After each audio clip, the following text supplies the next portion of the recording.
नमस्कार। Mission health के सजीव फोन इन कार्यक्रम में आप सभी का स्वागत है। आज इस कार्यक्रम का विषय हमने लिया है क्षय नियंत्रण कार्यक्रम के अंतर्गत निक्षय पोषण योजना। जी हाँ, यही विषय है हमारे आज के इस कार्यक्रम का और इस विषय पर विस्तार से जानकारी देने के लिए आज स्टूडियो में मौजूद हैं डॉक्टर संतोष गुप्ता। डॉक्टर साहब का ताल्लुक स्वास्थ्य निदेशालय से है। आप state TB officer Uttar Pradesh हैं। डॉक्टर साहब, वेलकम टू अवर शो। दर्शकों, हम आपको बताना चाहेंगे कि टीबी यानी कि क्षय रोग हमारे देश में एक आम और गंभीर समस्या है। इस पर काबू पाने के लिए जांच और इलाज के पुख्ता इंतजाम किए गए हैं, लेकिन उसके बावजूद फिर भी ये देखा जाता है कि जो टीबी के मरीज होते हैं उनकी आर्थिक स्थिति अच्छी नहीं होती है, जिसकी वजह से वो सही पोषण नहीं ले पाते हैं और इसका असर उनके इलाज पर पड़ता है और कुछ मरीज तो मौत के आगोश में भी चले जाते हैं। इसी के मद्देनज़र सरकार ने एक योजना शुरू की है जिसका नाम है निक्षय पोषण योजना। ये योजना क्या है, इस योजना का लाभ कैसे मिल सकता है, इन्हीं तमाम पहलुओं पे आज हम बात करेंगे एक्सपर्ट से। आज के विषय से जुड़ा अगर आपका भी कोई सवाल है, कुछ जानना चाहते हैं या कोई जिज्ञासा है, आप हमें फ़ोन भी कर सकते हैं। फ़ोन करने के लिए जल्दी से कागज़ और कलम उठाइए और नोट कीजिए फ़ोन नंबर्स। फ़ोन नंबर्स इस प्रकार से हैं 052222055756, दूसरा नंबर 052222888698, एक नंबर और नोट कीजिए 0522401598।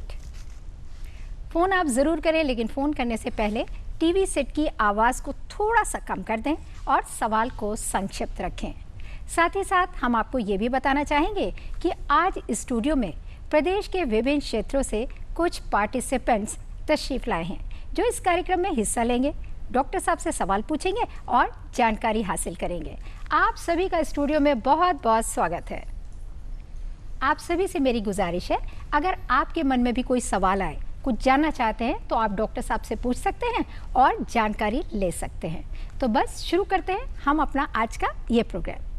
डॉक्टर साहब, ये हमारा लाइव फ़ोन इन प्रोग्राम है, तो जाहिर सी बात है कि कॉलर्स के फ़ोन आने शुरू हो जाएंगे, लेकिन उससे पहले हम आपसे समझना चाहेंगे कि क्षय रोग आखिर है क्या। देखिए, क्षय रोग एक ऐसी बीमारी है जो कि शरीर के किसी भी अंग को, बाल और नाखून को छोड़ के शरीर के किसी भी अंग को प्रभावित कर सकती है। इसमें व्यक्ति क्षीण होता जाता है। ये एक बैक्टीरिया है, माइकोबैक्टीरियम, जिसकी वजह से होती है और इसीलिए ये बहुत ज़रूरी है कि प्रत्येक क्षय रोगी का पोषण स्तर अच्छा बना रहे उसका इलाज के दौरान। ये डॉक्टर साहब, ये जो क्षय है, ये क्या इसको टीबी और तपेदिक के नाम से भी जाना जाता है? बिल्कुल ठीक है। इसको जो है ट्यूबरकुलोसिस कहते हैं, इंग्लिश में एक्रोनिम है टीबी, और तपेदिक भी कहते हैं। और एंशिएंट टाइम से बीमारी है, लेकिन इसमें घबराने की ज़रूरत नहीं है। पूरा इलाज है इसका, बहुत अच्छी हमारे पास जांच की सुविधाएं हैं और बहुत अच्छी दवाइयां हैं। पूरी तरह साध्य रोग है और निःशुल्क सारी सुविधाएं सरकारी अस्पतालों में उपलब्ध है। बस ज़रूरत इस बात की है कि जानकारी और जागरूकता होनी चाहिए। जी हाँ, हमारे एक्सपर्ट का कहना है कि जानकारी की कमी है, जागरूकता की ज़रूरत है। सावधानी बरतें और टीबी से बचें। अगला क्वेश्चन डॉक्टर साहब हमारा ये है कि क्षय नियंत्रण कार्यक्रम के अंतर्गत जो निक्षय पोषण योजना है, उसके बारे में ज़रा बताइए ताकि लोग इसको समझ लें और इसका लाभ उठा सकें। देखिए, ये सरकार के द्वारा अभी 1 अप्रैल 2018 से योजना शुरू की गई है और इसका उद्देश्य है मरीजों के जो क्षय रोगी हैं उनके पोषण स्तर में सुधार लाना, ताकि वो जल्दी से जल्दी इस बीमारी की जद से बाहर निकल सके। जी हाँ, हम आपसे कहना चाहेंगे कि सरकार के द्वारा ये बेहतरीन योजना चलाई जा रही है। आप इस योजना का पूरा लाभ उठाइए और हाँ, दूसरों को भी ज़रूर बताइए ताकि सभी लोग स्वस्थ रहें, सुखी रहें और हमारा देश समृद्ध बने। और जैसा कि मैंने शुरू में कहा था कि कुछ पार्टिसिपेंट्स भी आए हुए हैं, तो मनीष जी, हम चाहेंगे कि सबसे पहले आप अपना सवाल पूछिए।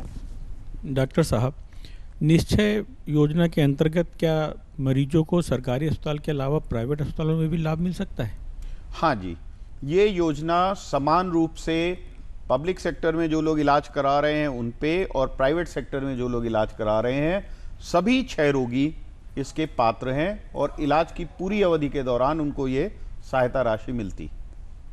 कविता जी, आपका क्या क्वेश्चन है? प्लीज़ अपना क्वेश्चन पूछिए। डॉक्टर साहब, इस योजना में मरीजों को कितने रुपए का भुगतान और कितनी अवधि तक किया जा सकता है? वेरी गुड क्वेश्चन डॉक्टर साहब। इस योजना के अंतर्गत प्रत्येक वो व्यक्ति जो क्षय रोग से ग्रसित है और 1 अप्रैल 2018 के बाद उसका इलाज चल रहा है, तो उसको 500 रुपये प्रति माह की दर से ये सहायता राशि दी जाती है डीबीटी के माध्यम से, और जब तक उसका इलाज चलता है तब तक ये राशि उसको मिलनी है। कविता जी, हम उम्मीद करते हैं कि आपको अपने सवाल का जवाब जरूर मिल गया जी होगा। सर, थैंक और यू। इस वक्त एक कॉलर जुड़ गए हैं, वो कुछ जानना चाहते हैं। हेलो हेलो, जी जी, नमस्ते मैम। नमस्ते, प्लीज अपना नाम बताइए और कहाँ से बोल रहे हैं आप?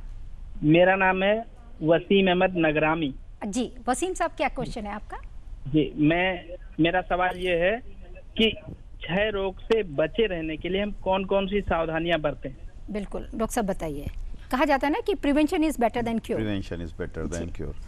देखिए, ऐसा है, क्षय रोग से बचाव के लिए हमें बेसिक कफ एटिकेट्स और का हमें पालन करना चाहिए, क्योंकि ये वैसे तो ये शरीर के किसी भी अंग को अफेक्ट कर सकती है, लेकिन सबसे ज़्यादा जो इसको देखा जा रहा है वो है पल्मोनरी ट्यूबरकुलोसिस, यानी फेफड़ों की टीबी। और ऐसा व्यक्ति जो इस बीमारी से ग्रसित है, जब वो छींकता या खांसता है तो उसके मुंह से छोटी छोटी ड्रॉपलेट्स निकलती हैं हज़ारों की संख्या में, जो उसके आसपास मौजूद जो अन्य व्यक्ति हैं उनमें ये पहुंच जाती हैं। तो सबसे पहले तो ये करना है कि अगर कोई भी व्यक्ति जिसको खांसी आ रही है, छींकें आ रही हैं या इस तरह के कोई सिम्टम्स हैं, तो उससे ये उम्मीद की जाती है कि वो अपने खांसते या छींकते समय कुछ सावधानियां बरतेगा। मुंह पे हाथ रख लें अपना, या कोई कपड़ा रुमाल वगैरह रख लें, ताकि वो ड्रॉपलेट्स के प्रसार को रोका जा सके। दूसरा, अगर आपके घर परिवार में या आपके कार्य क्षेत्र में कोई व्यक्ति ऐसा है जिसमें इस तरह के सिम्टम्स हैं कि उसको बुखार आ रहा है, 2 हफ्ते से ज़्यादा खांसी है, वजन कम हो रहा है, छाती में दर्द है, बलगम में खून आ रहा है, तो वो संभावित क्षय रोगी हो सकता है। तो ऐसा कोई व्यक्ति अगर आपके आसपास है वसीम जी, तो उसको प्रेरित करें कि वो अपने निकट के सरकारी अस्पताल में जाके अपनी जांच कराए। वो क्षय रोगी हो सकता है, और ये बीमारी को पहचान के समय पे ही इलाज शुरू कर देंगे तो उसके आसपास जितने भी लोग हैं वो सभी इस बीमारी से अपना बचाव कर सकते हैं। वसीम साहब, फ़ोन करने के लिए बहुत बहुत शुक्रिया। डॉक्टर साहब, अब हम समझना चाहेंगे, ये जो निक्षय पोषण योजना है, इसका अगर लाभ लेना चाहे मरीज़, तो क्या प्रोसेस है, किस तरह का क्या करना चाहिए ताकि वो इसका लाभ पूरा पूरा उठा सके? देखिए, बड़ी सरल प्रक्रिया है। जी, कोई भी व्यक्ति जिसको क्षय रोगी है, तो उसका एक हमारा पोर्टल है, निक्षय पोर्टल, जिस पे हर क्षय रोग की सूचना दर्ज की जाती है, चाहे वो सरकारी अस्पताल से दवा कर रहा हो या प्राइवेट किसी क्लिनिशियन के यहाँ। और ऐसा क्षय रोगी अपना, उसे बैंक के डिटेल्स अवेलेबल कराने हैं, खाता का संख्या उपलब्ध कराना है, तो उसके प्रत्यक्ष लाभ हस्तांतरण यानी कि डायरेक्ट बेनिफिट ट्रांसफर से ये पैसा उसके अकाउंट में ट्रांसफर हो जाता है। जी, यानी कि बहुत आसान सा प्रोसीजर बहुत है आसान और इसका प्रक्रिया है। लाभ लिया जा सकता हाँ, है। आपको एक अपनी पहचान बतानी है। अगर आधार है तो आधार, आधार नहीं है तो कोई और वैलिड जो आईडी प्रूफ है वो अपना दिखा दें, वो दे दें, सबमिट कर दें, और साथ साथ अपने बैंक की पासबुक का पहला पेज दे दें जिसमें आपके खाते का विवरण होता है, तो आपके खाते में वो आना शुरू हो जाएगा। जी, गंगा प्रसाद जी, जी आपका क्या सवाल है? प्लीज अपना क्वेश्चन पूछिए। डॉक्टर साहब, यह योजना उत्तर प्रदेश में कब से लागू की गई है? ये योजना उत्तर प्रदेश क्या पूरे देश में ही 1 अप्रैल 2018 से शुरू करी गई है, जी, और इसमें वो सभी मरीज कवर हैं जिनका इलाज 1 अप्रैल 2018 के बाद चल रहा है। वो सभी क्षय रोगी इस योजना में पात्र लाभार्थी हैं, उनको ये लाभ मिलना है। गंगा प्रसाद जी, क्वेश्चन पूछने के लिए बहुत बहुत शुक्रिया। चित्रांश जी, आपका क्या प्रश्न है? डॉक्टर साहब, पूरे उत्तर प्रदेश में अब तक कितने क्षय रोगियों को इस योजना का लाभ मिल चुका है? हाँ जी, ये बहुत बड़ी उपलब्धि है। आपने सवाल पूछ के मुझे बताने का मौका दिया कि पूरे प्रदेश में लगभग 3.5 लाख रोगियों को ये लाभ मिल चुका है। 74 करोड़ से अधिक धनराशि डायरेक्ट बेनिफिट ट्रांसफर के माध्यम से उनके बैंक खातों में ऑलरेडी पहुंच चुकी है, और हमारा निरंतर प्रयास है कि जो बचे हुए क्षय रोगी हैं उन्हें भी जल्दी से जल्दी इस योजना का लाभ पहुंचाया जाए। चित्रांश जी, हम उम्मीद करते हैं कि आपको भी अपने सवाल का जवाब ज़रूर मिल गया होगा। और डॉक्टर साहब, इस वक्त एक कॉलर है लाइन पे महाराष्ट्र से। हेलो हेलो, अगर आप हमारी आवाज़ सुन पा रहे हैं तो प्लीज़ अपना नाम बताइए और सवाल पूछिए। हेलो हेलो जी, क्या सवाल है आपका? मैडम, मेरा नाम है राजेश शर्मा। जी राजेश जी, क्या जानना हेलो। चाहते हैं? हेलो, मुझे आपकी आवाज़ मुझे सुनाई ये दे रही जानना है। है जो टीबी बीमारी है वो कैसे होती है। अभी जस्ट मेरे एक भाई को हुआ है और उसके साथ उसको पाइल्स भी है। ओके, तो डॉक्टर साहब, टीबी और पाइल्स का तो कोई मेरे ख्याल से है नहीं। टीबी होती कैसे, ये जानना चाहते हैं शायद इन्होंने। हाँ, टीबी सेट, टीबी बीमारी कैसे होती है? डॉक्टर साहब शायद इन्होंने टीबी सेट देर में खोला है, इसलिए ये टीबी के बारे में जानना चाहते हैं। हाँ, नहीं, मैं एक बार फिर से सुनना चाहूंगा। शायद इन्होंने टाइप 3 कहा है कि पाइल्स कहा है? पाइल्स। हेलो राजेश जी, आप लाइन पे हैं क्या? हाँ आप हाँ पाइल्स सर, कह हाँ रहे हैं? मैडम, लाइन पे है। बवासीर के बारे में पूछ रहे हैं आप? हेलो, क्या बोल? हेलो, पाइल्स कह रहे हैं या बवासीर के बारे में आप पूछ रहे हैं? पाइल्स प्लस टीबी दोनों भी उसको बीमारी है। पाइल्स, देखिए, ये दोनों दोनों अलग अलग चीजें। रोग हैं। टीबी, ये एक टीबी के चांस बारे है में। कि ये टीबी जो बीमारी आपके जो जिस व्यक्ति का अभी आप संदर्भ दे रहे हैं उस व्यक्ति में ये दोनों बीमारियां एक साथ प्रेजेंट हैं। इनका आपस में कोई रिलेशन नहीं है, लेकिन टीबी यानी क्षय रोग का बहुत सी बीमारियों के साथ रिलेशन भी है, जो मैं यहां जरूर बताना चाहूंगा आपके दर्शकों को कि क्षय रोग का डायबिटीज के साथ रिलेशन है, क्षय रोग का HIV के साथ रिलेशनशिप है, टोबैको खाते हैं, चाहे वो किसी भी फॉर्म में आप खाते हो, तंबाकू का सेवन करते हैं, किसी भी फॉर्म में अगर करते हैं तो भी आपका इस बीमारी में एडवर्स आउटकम होता है। तो ये ध्यान देने की ज़रूरत है। इसीलिए जो भी क्षय रोगी होते हैं उन सभी का हम ब्लड शुगर भी जांचते हैं, HIV की भी टेस्टिंग करते हैं और ये काउंसलिंग भी करते हैं कि अगर आप तंबाकू का सेवन कर रहे हैं तो उसको आप तत्काल प्रभाव से रोक दें। बिल्कुल। राजेश जी, फ़ोन करने के लिए बहुत बहुत शुक्रिया। और मिशन हेल्थ का ये सिलसिला यूं ही चलता रहेगा, बस एक छोटे से ब्रेक के बाद। मिलते हैं ब्रेक के बाद। Welcome back after the break. आज इस कार्यक्रम में हम बात कर रहे हैं क्षय नियंत्रण कार्यक्रम के अंतर्गत निक्षय पोषण योजना, और इस विषय पर विस्तार से जानकारी दे रहे हैं डॉक्टर संतोष गुप्ता। डॉक्टर साहब, अगला हमारा जो सवाल है वो आपसे यही है कि भाई ये बेहतरीन योजना है, कामयाब योजना है, इस योजना का सभी मरीज़ों को लाभ मिले, इसके लिए मान लीजिए लाभ मिल रहा है कुछ लोगों को, लेकिन कुछ लोग इसका लाभ नहीं उठा पा रहे हैं। ऐसी सूरत में उन्हें क्या करना चाहिए, कहाँ जाना चाहिए, क्या करें वो, ताकि उन्हें भी इसका लाभ मिल सके? देखिए, ऐसा है, ये इस प्रोग्राम का स्ट्रक्चर ये है कि हमारे जिला क्षय रोग अधिकारी जी, सभी जनपदों में एक जिला क्षय रोग अधिकारी होता है और जिला क्षय रोग केंद्र एक होता है जहां वो बैठते हैं जी। तो अगर आपको टीबी के आप रोगी हैं या आपके कोई जानकार है आपका जो कि टीबी की बीमारी से सफ़र कर रहा है और उसमें अगर उसको जांच में कोई असुविधा हो रही है या उसको उपचार में जो दवाएं मिलनी हैं उनमें असुविधा हो रही है या निक्षय पोषण योजना के अंतर्गत लाभ नहीं मिल पा रहा है, इस तरह की कोई भी समस्या है अगर, तो आप अपने जनपद के जिला क्षय रोग अधिकारी से संपर्क कर सकते हैं और आपकी समस्या का ज़रूर निदान किया जाएगा। इसमें बिल्कुल निश्चिंत रहिए। हमारी प्राथमिकता है कि हमारे जो प्रदेश में जो इस लगभग 3.5 लाख रोगी हैं इस साल अभी तक चिन्हित हुए हैं या पूर्व में भी जो चिन्हित हैं, उनको किसी तरह की कोई परेशानी ना हो और वो सरकार द्वारा उपलब्ध कराई गई सभी योजनाओं का लाभ उन तक पहुंचे। इसके लिए सरकार और हम सभी लोग प्रतिबद्ध हैं, इसमें कोई शंका नहीं है। आपकी जरूर समस्या का निदान किया जाएगा। जी हाँ। ज्योति जी, आपका क्या सवाल है? अपना सवाल पूछिए डॉक्टर साहब से। डॉक्टर साहब, यदि मरीज बीच में इलाज करना छोड़ दे तो उसे क्या इस योजना के तहत कोई लाभ मिल सकता है? देखिए, क्षय रोगी के लिए सबसे पहले तो मैं ये कहना चाहूँगा कि जितनी अवधि के लिए जो दवाएं आपको बताई गई हैं उनका नियमित रूप से सेवन करें। अगर आप इलाज बीच में छोड़ देते हैं तो आप ठीक तो होते नहीं हैं और कुछ दिनों के बाद वो सिम्टम्स जो आप में फिर से आते हैं और इस बार वो दवाएं जो पहले जिन कारगर थी वो भी कारगर नहीं होती हैं, यानी ड्रग रेजिस्टेंट ट्यूबरकुलोसिस आपको हो जाती है। तो एक तो इलाज को बीच में छोड़ना ही नहीं है, पूरा करना है। और दूसरी चीज कि सरकार ये चाहती है कि जो भी व्यक्ति है वो उसका पूरा इलाज हो, तो इसलिए इस योजना में ये नियम बनाया गया है कि अगर आप इलाज बीच में छोड़ते हैं तो आपको इस योजना का लाभ बंद हो जाएगा। ज्योति जी, क्वेश्चन पूछने के लिए बहुत बहुत शुक्रिया। एक फोन आ रहा है डॉक्टर साहब हमारे पास। हेलो हेलो जी नमस्कार मैम। हेलो जी, कहाँ से बोल रहे हैं आप? जी मैं ग्राम कन्या दमोह, जिला बालाघाट, मध्य प्रदेश से बोल रहा हूँ। जी, अपना नाम फिर से बताइए प्लीज। जी मेरा प्रश्न है कि गोविंद साहब क्वेश्चन पूछिए अपना।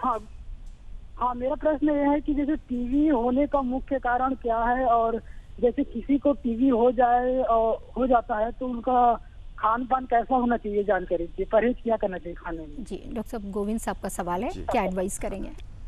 गोविंद जी देखिए, ऐसा है कि टीबी एक ऐसी बीमारी है जो कि अगर हम कुपोषित हैं तो हमें होने की संभावनाएं बढ़ जाती हैं।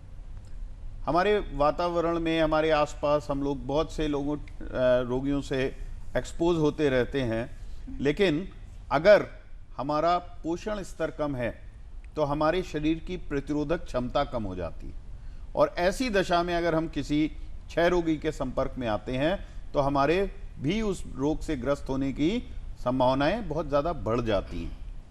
तो एक तो ये है कि आपको कैसे होता है, इस पे बात हो गई। दूसरा, आपने ये जानना चाहा है कि इससे बचाव कैसे करना है, तो इसी प्रोग्राम में मैं अभी बता चुका हूँ कि हमें जो है जो भी क्षय रोगी हैं उनको कफ एटिकेट्स का पालन करना चाहिए। खांसते छींकते समय अपने मुंह के आगे कोई कपड़ा या रुमाल या आप जो है हाथ को रखें अपने, और हम सब जागरूक रहें कि हमारे अड़ोस पड़ोस में अगर कोई भी ऐसा व्यक्ति है जिसमें ये सिम्टम्स हैं तो उसे हम नज़दीक के स्वास्थ्य केंद्र में उसकी जांच कराने के लिए प्रेरित करें। वो क्षय रोगी हो सकता है, और अगर समय पे उसका इलाज नहीं शुरू किया गया तो वो क्षय रोग को अपने संपर्क में जो भी लोग आएंगे उनमें भी फैलाएगा। फ़ोन करने के लिए बहुत बहुत शुक्रिया। और हम सबका एक ही सपना टीबी मुक्त हो देश अपना। और इसी के साथ लेते हैं एक छोटा सा ब्रेक, कहीं जाइएगा नहीं, स्टे ट्यून। मिशन हेल्थ कार्यक्रम में आपका एक बार फिर से स्वागत है। आज हम कार्यक्रम में बात कर रहे हैं क्षय नियंत्रण कार्यक्रम के अंतर्गत निक्षय पोषण योजना के बारे में, और इस विषय पर विस्तार से जानकारी दे रहे हैं डॉक्टर संतोष गुप्ता। इस वक्त लखनऊ से एक कॉलर जुड़ी हैं। हेलो हेलो हेलो जी। हाँ मैम, हमारा ये प्रश्न है, प्लीज पहले अपना नाम बता दीजिए। प्रश्न ये है कि टीवी कितने प्रकार की होती है और इसके कितने स्टेज होते हैं, और कौन सी टीवी सबसे ज्यादा घातक होती है? ओके डॉक्टर साहब, बड़ा अच्छा सवाल है इनका। जी प्रियंका जी, देखिए ऐसा है कि ट्यूबरकुलोसिस को हम दो हिस्सों में बांट सकते हैं मोटे मोटे तौर पे। एक तो वो जो कि ड्रग सेंसिटिव टीबी है, ऐसी टीबी जिसमें कि प्रथम लाइन की जो ड्रग्स हैं उनसे इलाज करते हैं हम ऐसे मरीजों का। और दूसरा है ड्रग रेजिस्टेंट टीबी, वो टीबी जिसमें कि सामान्य तौर पे जो हम दवाओं से इलाज करते हैं वो इनमें कारगर नहीं होती हैं।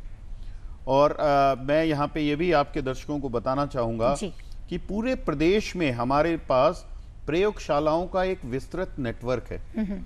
जैसे हमारे पास माइक्रोस्कोपी सेंटर्स हैं टीबी को आइडेंटिफाई करने के, उसके साथ साथ 141 सीबी नेट प्रयोगशालाएं हैं जिनमें हम हर मरीज की जांच करते हैं ये पता करने के लिए कि ये ड्रग सेंसिटिव टीबी का पेशेंट है या ये ड्रग रेजिस्टेंट टीबी का पेशेंट है, और उसके हिसाब से हम उसका इलाज करते हैं। इसीलिए ये जरूरी है कि प्रशिक्षित चिकित्सक के द्वारा ही आप अपना इलाज कराएं ताकि सही जांचें हों और आपको सही दवाएं निर्धारित मात्रा में निर्धारित अवधि के लिए दी जाएं। किस प्रकार की टीबी है इस पे डिपेंड करता है अवधि कितनी चलेगी। 6 महीने से लेके 2 साल तक इलाज चल सकता है आपका। वो डिपेंड करेगा कि आपको शरीर के किस अंग में टीबी है, यानी कि किस डॉक्टर प्रकार साहब की। इलाज तो है पूरी तरह से पूरी possible तरह है। इलाज। जी हाँ, हम आपसे कहना चाहेंगे कि आज मेडिकल साइंस हमारे देश में इतनी ज़्यादा तरक्की कर चुकी है कि हम दावे के साथ कह सकते हैं टीबी हारेगा और देश जीतेगा। निकिता जी, आपका क्या क्वेश्चन है? अपना क्वेश्चन पूछिए। साहब, यदि किसी मरीज के पास अपना बैंक खाता ना हो तो वो किस प्रकार इस योजना का लाभ प्राप्त कर सकेगा? देखिए, ऐसा है, योजना डायरेक्ट बेनिफिट ट्रांसफर स्कीम है ये एक। तो पैसा तो किसी न किसी बैंक खाते में ही जाना है। सबसे अच्छी बात तो ये है कि अगर आपके पास खाता है तो उसका विवरण उपलब्ध कराएं, नहीं है तो मेरी सलाह ये है कि अपने निकट के किसी बैंक में अपना खाता खोलें और उसकी पासबुक के प्रथम पेज का फोटोकॉपी आप दे दें ताकि उस अकाउंट में पैसा जाने लगे। वैसे ये भी प्रावधान है इस योजना में कि जैसे बच्चे हैं या कोई ऐसा व्यक्ति है जिसका अकाउंट नहीं खुल पा रहा है किसी कारणवश, तो उस दशा में उसके माता पिता या सगे संबंधी के अकाउंट में भी ये पैसा ट्रांसफ़र किया जा सकता है। लेकिन उसके लिए क्षय रोगी को अपने एक एफिडेविट देनी पड़ेगी, एक शपथ पत्र देना पड़ेगा कि हमारा ये पैसा हमारे फला रिश्तेदार के खाते में, किसी ब्लड रिलेटिव के खाते में दिया जा सके। और इसको हम लोग, मेरी सलाह यही है कि आप जो भी क्षय रोगी है वो अपना स्वयं का खाता खोले। और इस दिशा में एक पहल हम लोगों ने यूपी में करी है।